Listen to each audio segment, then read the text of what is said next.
Bienvenue dans cet épisode de notre série sur la prière et la méditation chrétienne.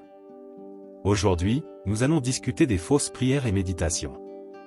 La Bible nous enseigne que la prière et la méditation sont des pratiques importantes dans notre vie spirituelle. Cependant, il est également important de comprendre que toutes les prières et méditations ne sont pas égales. Certaines religions pratiquent des formes de prière et de méditation qui peuvent être considérées comme fausses ou erronées. Dans le livre de Matthieu, chapitre 6, versets 5 à 8, Jésus enseigne à ses disciples sur la manière de prier. Il dit, « Et quand vous priez, ne soyez pas comme les hypocrites, car ils aiment à prier debout dans les synagogues et au coin des rues, pour être vus des hommes. Je vous le dis en vérité, ils ont leur récompense. Mais quand tu pries, entre dans ta chambre, ferme ta porte, et prie ton Père qui est là dans le lieu secret, et ton Père, qui voit dans le secret, te le rendra ouvertement. Et quand vous priez, ne multipliez pas de vaines paroles, comme les païens, qui s'imaginent qu'à force de paroles ils seront exaucés.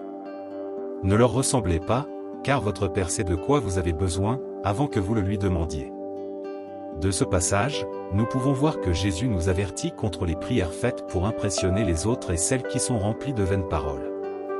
Il nous encourage à prier dans l'intimité, sans chercher à plaire aux autres ou à nous faire remarquer. Dans d'autres religions, il peut y avoir des pratiques de prière qui ne sont pas en accord avec la volonté de Dieu. Par exemple, certaines religions pratiquent la prière répétitive, comme le bouddhisme avec le mantra. Bien que cela puisse sembler une pratique spirituelle, la Bible nous enseigne que la prière ne doit pas être une répétition de mots vides. Au lieu de cela, notre prière doit être sincère et provenir du cœur.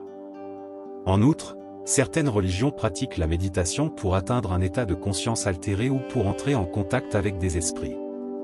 La Bible nous avertit contre ces pratiques dans Deutéronome 18 versets 10 à 12, où il est écrit, « Qu'on ne trouve chez toi personne qui fasse passer son fils ou sa fille par le feu, personne qui exerce le métier de devin, d'astrologue, d'augure, de magicien, d'enchanteur, personne qui consulte ceux qui évoquent les esprits ou disent la bonne aventure, personne qui interroge les morts.